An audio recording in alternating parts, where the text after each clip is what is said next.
Hello बच्चों, आइए प्रश्न देखते हैं। अभिक्रिया x प्लस वाई से z के लिए निम्न सारणी में खाली स्थानों को भरें।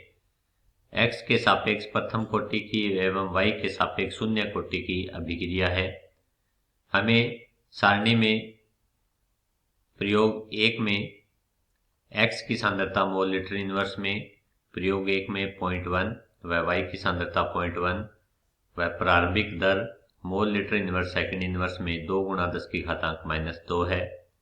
प्रयोग 2 में x की सांद्रता a व y की सांद्रता 0.2 व प्रारंभिक दर 4 गुणा 10 की घातांक -2 है। प्रयोग 3 में x की सांद्रता 0.4 व y की सांद्रता 0.4 व प्रारंभिक दर b दी गई है। इसी प्रकार से प्रयोग 4 में x की सांद्रता c, y की सांद्रता 0.2 व प्रारंभिक दर 2 गुणा 10 की घातांक -2 दी गई है। हमें x की सांद्रता a व c तथा प्रयोग 3 में प्रारंभिक दर b का मान ज्ञात करना है। हमारे पास 4 विकल्प a, b, c व d दिए गए हैं। मुख्य अवधारणा: किसी अभिक्रिया के लिए अभिक्रिया की दर R बराबर होता है K, R बराबर K दर स्थिरांक होता है, वह सांद्रता पद की गुणनफल के बराबर होता है। K व सांद्रता की घातांक n अभिक्रिया की कोटि कहलाती है। क्योंकि हमें एक अभिक्रिया x प्लस y से z का निर्माण दिया गया है, यहाँ पर हमें बताया है कि x के सापेक्ष अभिक्रिया की कोटि प्रथम कोटि है तथा y के सापेक्ष शून्य कोटि अभिक्रिया है। तो शून्य कोटि अभिक्रिया के लिए n का मान होगा 0, जिससे r बराबर होता है k और y के सापेक्ष हमें शून्य कोटि दी गई है, तो k y की घातांक 0 अर्थात किसी की घातांक 0 होने का मान 1 होता है, तो r बराबर होता है k। तो शून्य कोटि अभिक्रिया के लिए दर सांद्रता पर निर्भर नहीं करती है, जबकि प्रथम कोटि अभिक्रिया के लिए n का मान होगा 1, जिससे r बराबर k, x का मान होगा 1 अर्थात अभिक्रिया की दर x की सांद्रता पर निर्भर करती है।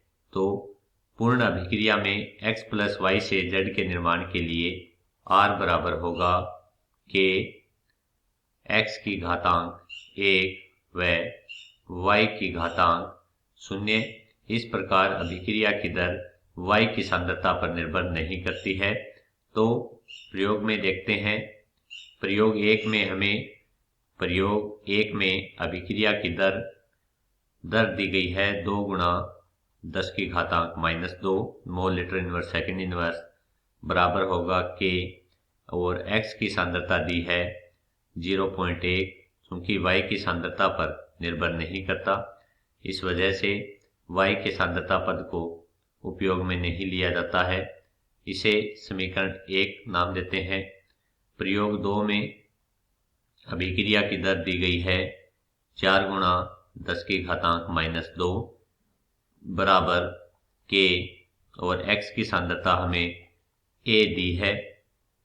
इसे समीकरण 2 नाम देते हैं। अब समीकरण 2 में 1 का भाग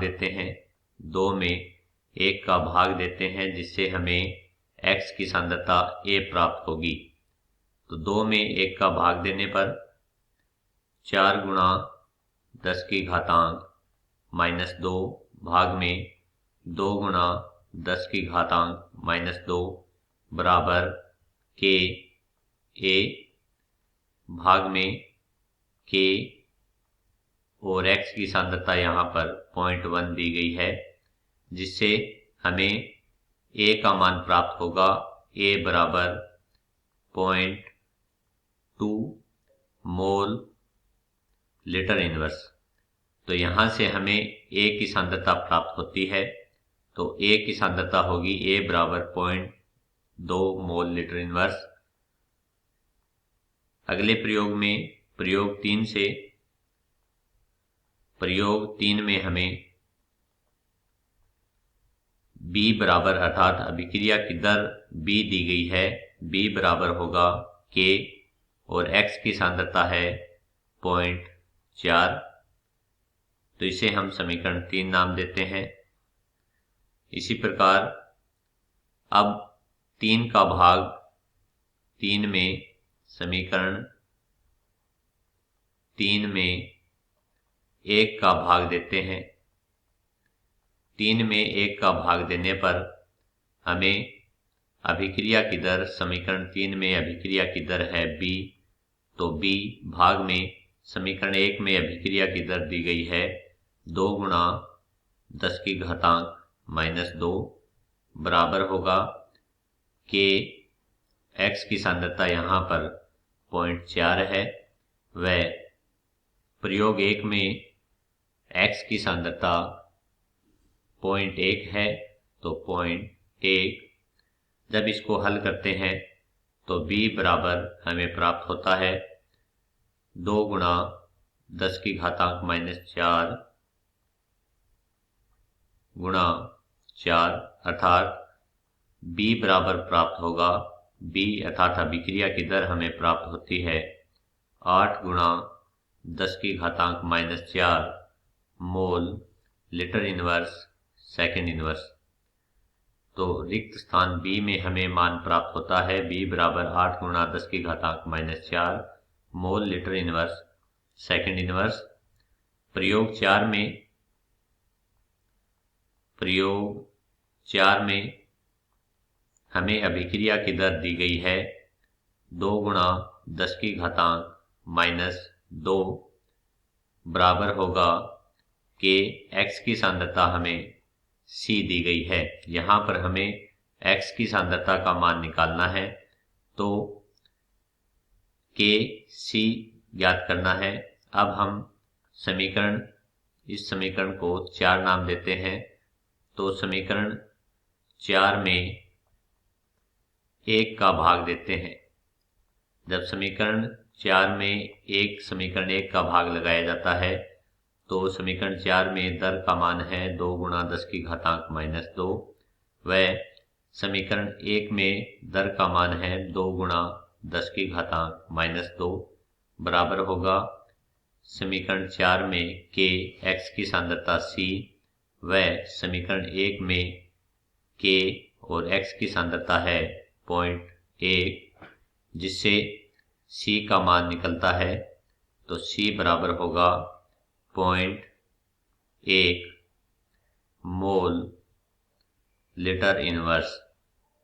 इस प्रकार प्रयोग 4 में हमें X की सांद्रता C बराबर 0.1 मोल लीटर इनवर्स प्राप्त होती है। तो विकल्प में देखते हैं। विकल्प में A का मान हमें प्राप्त हुआ था 0.2 मोल लीटर इनवर्स, तो A का मान हमें 0.2 मोल लीटर इनवर्स विकल्प A व विकल्प C में दिया गया है।